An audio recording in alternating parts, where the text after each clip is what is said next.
Defense intelligence of Ukraine shot down Russian Su-30SM fighter jet over Black Sea. U.S. Secretary of State Antony Blinken and UK Minister of Foreign Affairs David Lammy visited Kyiv. With our commitment to remain Ukraine's staunchest friend. Russia committed 137,000 war crimes in Ukraine, reported Volodymyr Zelenskyy. The occupier will be tried for what it has done. Hi, this is United 24 Media. 49 Ukrainians have returned home in the latest prisoner swap.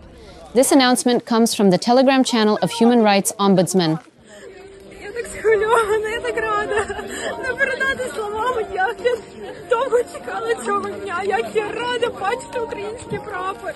Among the returned are civilians, alongside members of the armed forces, National Guards, border guards, police, as well as Azovstal defenders. This is the 56th prisoner exchange since the beginning of the full-scale invasion. A total of 3,569 Ukrainians have been returned.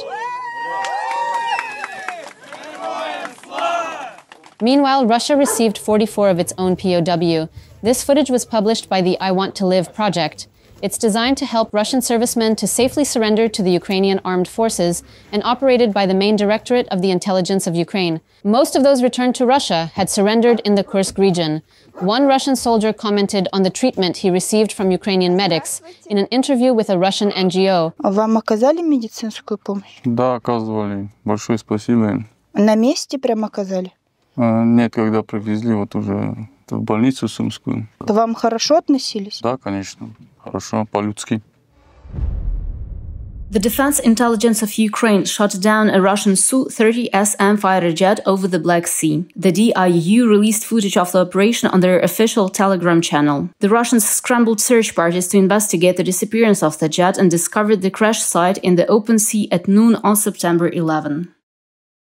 The destroyed fighter jet was part of the Russian 43rd Separate Naval Assault Aviation Regiment, based at the Saki airfield in the temporarily occupied Crimea. Su-30SM, NATO codename Flanker H, is a fourth-generation Russian multi-role twin-jet fighter bomber. The reported cost of one unit is $50 million, as stated by Ukraine's defense intelligence. Dutch open-source warfare research group Oryx reported that Russia has already lost 12 Su-30SM fighter bombers since the start of its full-scale invasion of Ukraine.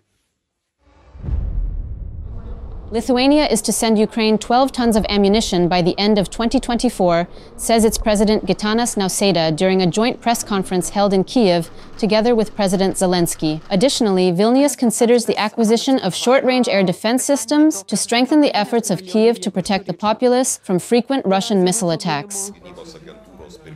As of now, via the European Agency program, we are planning to deliver 2 tons of 155mm shells to Ukraine using the European Defense Agency procurement system and 10 more tons by December in the framework of the Czech initiative. We're also considering acquisition of the short-range anti-air missiles for the Ukrainian air defense systems. I hope we'll see the results in the next 2 to 3 weeks and will expedite the delivery of these systems to Ukrainians.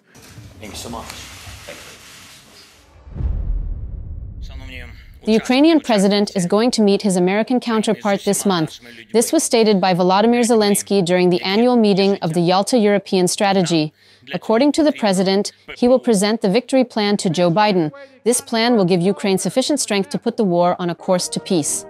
During the YES meeting, Zelenskyy also gave an interview to the American journalist Fareed Zakaria.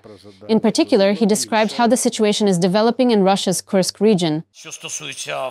In regards to the Kursk direction, Russians have indeed launched their swift counteroffensive maneuvers. They want to deploy around 70,000 troops. We know of at least 40,000 Russian soldiers currently involved in the operation. They wanted a lightning-fast breakthrough and how they recently started calling it an end of an occupation. It warms my heart that we are now not the only ones protesting the occupation of our territories. Nevertheless, I wanted to say that despite their counteroffensive, we've yet to witness any significant result. Earlier this week, Volodymyr Zelenskyy reported that Russian forces started their counteroffensive in the Kursk region. At the same time, everything proceeds according to the Ukrainian plan, added the president. Russian forces continued their counterattack throughout the Ukrainian salient in the Kursk region on September 12th, but made only marginal gains. This is likely due to continued Ukrainian offensive operations and defensive counterattacks in the area, stated the Institute for the Study of War in its report. US Secretary of State Antony Blinken and UK Minister of Foreign Affairs David Lammy visited Kyiv on September 11. They met with senior government officials, including President Zelenskyy, to discuss continued support for Ukraine's defense against Russia's aggression and how to ensure a thriving military, economy, and democracy over the long term. During the joint press conference, Blinken stated that the issue of using long-range weapons had been raised and he would take these ongoing discussions back to the US president. Meanwhile, both Blinken and Lammy announced new support for Ukraine. We're announcing $325 million in new funding to help repair Ukraine's energy and electric grid. I'm also announcing today $290 million in new humanitarian support to help provide vital services like safe drinking water, food, shelter, medicine, to millions of people in Ukraine and around the region who've been displaced by Putin's war. And finally, we're announcing $102 million in additional funding in humanitarian demining. Today I can confirm more than 600 million worth of support for Ukraine, including 242 million this financial year for immediate humanitarian, energy and stabilization needs, as well as support for reform, recovery and reconstruction. I can announce we will now also send hundreds of additional air defense missiles, tens of thousands of additional artillery ammunition rounds, and more armored vehicles to Ukraine by the end of the year.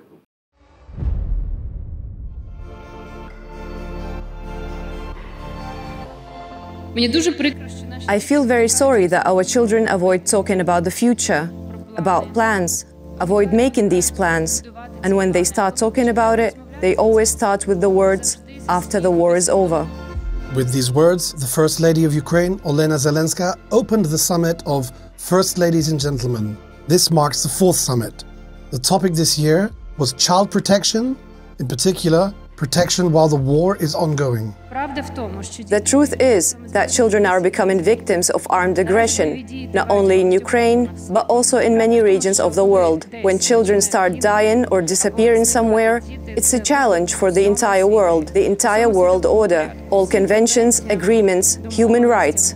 This means that these conventions, agreements, and human rights exist only on paper. And we see that paper does not protect against missiles. Only air defense does.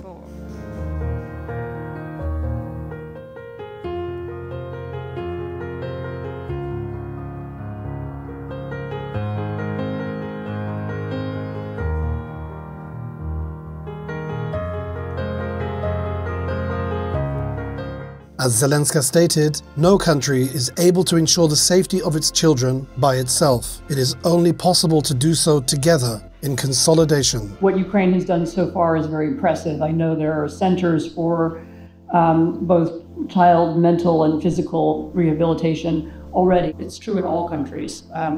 That being surrounded by a community of people who are united by a feeling of solidarity is the best thing you can give a child in any circumstance. One of the topics that was discussed was the deportation of Ukrainian children, which Russia started in 2014.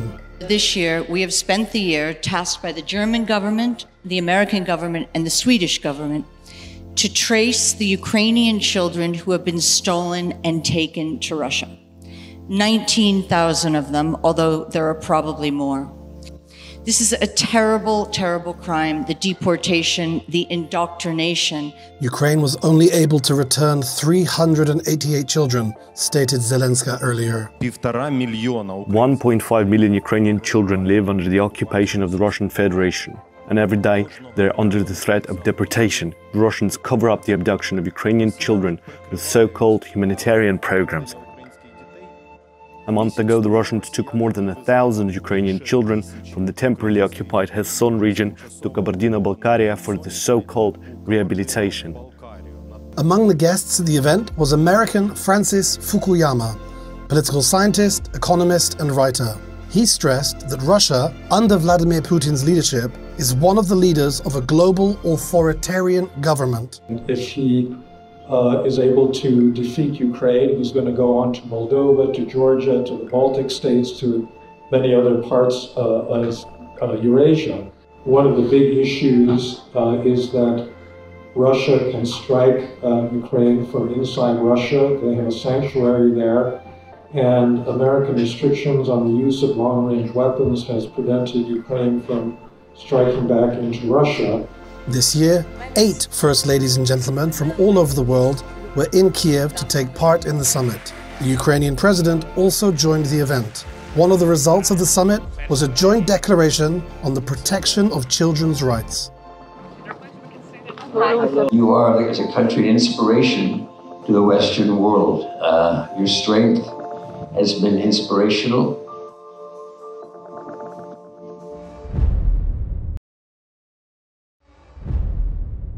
Russia has committed 137,000 war crimes in Ukraine, reported President Zelenskyy. During the United for Justice conference, Zelenskyy stressed that the perpetrators of these war crimes will face consequences for their actions. 137,000, which means that the number of verdicts must be comparable. Bucha, Yahidne, Mariupol, Olenivka. Hours of horrifying footage, dozens of horrific moments for Ukrainian cities, towns, and hundreds and thousands of other sites of Russian war crimes. It should be known in every country around the globe that the occupier will be tried for what it has done. President Zelenskyy also talked about the recent visit of self-proclaimed President Putin to Mongolia, stating that the whole world is responsible for upholding the law, and should Brazil host Putin in the upcoming G20 summit, it would be another instance of failure to comply with the Rome Statute. Ukraine is working with partners to ensure there are consequences for states who do not cooperate in accordance with the Rome Statute, says the Ukrainian Prosecutor General Andriy Kostin. 124 states have ratified the Rome Statute, and should one of them not comply with its commitments, it doesn't necessarily mean others won't comply, added the Ukrainian prosecutor. We see how far Putin goes to use any geopolitical point of influence, in fact humiliating Mongolia as a state that welcomed him. We see how arrest warrants and investigation disturbed him so much, he opened criminal prosecutions in Moscow against the judges of the International Criminal Court. We are doing everything correctly if Putin resorts to these actions. At the same time, Karim Khan, ICC's prosecutor, concedes that compliance with The Hague is not perfect. There have been examples in the past when some states did not cooperate with the court. There is a process in the Rome Statute to deal with such cases when a state is said to have not cooperated with the court. These are controlled by the judges, and I won't comment further. Judges, of course, are seized of it. We are, as a court, aware of what took place. And these issues, if non-cooperation is found, normally end up with the assembly of state parties, who can make a number of different decisions. The Ukrainian Ministry of Foreign Affairs has issued a demarche to Mongolia after the country failed to comply with an arrest warrant for Putin issued by the ICC. Kyiv expressed deep disappointment by Mongolia's refusal to fulfill its obligation under the Rome Statute for the arrest of the self-proclaimed president of Russia, who is charged with committing war crimes in Ukraine. Russia and China launched joint naval exercise Ocean 2024. The Russian Ministry of Defense announced the start of drills that will last until September 16. More than 400 battleships and submarines, 120 fighter jets, and 90,000 troops across the Russian Pacific, Baltic, Arctic, Caspian, and Mediterranean fleets are all mobilized for the naval actions. Russia has attacked Ukrainian energy infrastructure more than 1,000 times, says Minister of Energy of Ukraine. He reported that from October 2022 to September 2024, the Ukrainian energy infrastructure has been targeted in 1,024 attacks by Russian forces, sparing no region. The minister emphasized that these attacks inflict direct harm on the civilian population, violating key principles of international law and the UN Charter. All of the thermal power plants in Kharkiv were destroyed in Russian missile attacks targeting civilian infrastructure, said Prime Minister Denis Shmyhal during a briefing held in Kyiv. The spotlight is in Kharkiv and its region because we understand that the Russians have basically destroyed all the thermal power plants that were providing energy for the whole area. We brought small mobile boiler rooms, 1 megawatt each, that local administrations will handle. I have personally inspected the preparations together with the head of the military administration and the mayor. The same principles are applied in other cities across Ukraine. The Prime Minister also stated that now it is impossible to predict how many hours Ukrainians will be without electricity during the winter months, or whether there will be any blackouts at all. According to him, restoration of the civilian and energy infrastructure is ongoing 24 hours a day, 7 days a week. Russian troops cut off the water supply to Pokrovsk in the Donetsk region. Currently, it is not possible to restore it back to functioning, reported the head of the Donetsk military administration, Volodymyr. He stated that 75 water wells have been drilled in the community, as well as 250 near high-rise apartment buildings. The delivery of additional water is underway. However, Volodymyr underlined that the situation is difficult and called on residents to evacuate. Russia attacked a cargo ship in the Black Sea transporting grain to Egypt, reported President Zelenskyy. According to him, this happened immediately after the ship left Ukrainian territorial waters. There were no injuries. In his official Telegram channel, Zelenskyy shared photos of the result of the Russian rocket strike. Ukraine is a major grain exporter, and Moscow's interference with these shipments could destabilize the situation for dozens of countries that depend on these provisions. Ukraine is exporting over 5 million tons of grain a month, much more than in the summer of 2023, when Russia pulled out of the Black Sea grain deal, reported the BBC. Since the Moscow's exit from the deal, guarantees for safe navigation in the Black Sea were nullified, and civilian vessels traversing the waters have all potentially become a military target. Russia has already received ballistic missiles from Iran, stated U.S. Secretary of State Antony Blinken. During a press conference with his British counterpart, he mentioned that for some time the U.S. had been informed that Tehran could provide Moscow with such weapons. The U.S. warned Iran both publicly and privately that taking this step would constitute a dramatic escalation. Dozens of Russian military personnel have been trained in Iran to use the Fata 360 close-range ballistic missile system, which has a maximum range of 75 miles. Russia has now received shipments of these ballistic missiles and will likely use them within weeks in Ukraine against Ukrainians.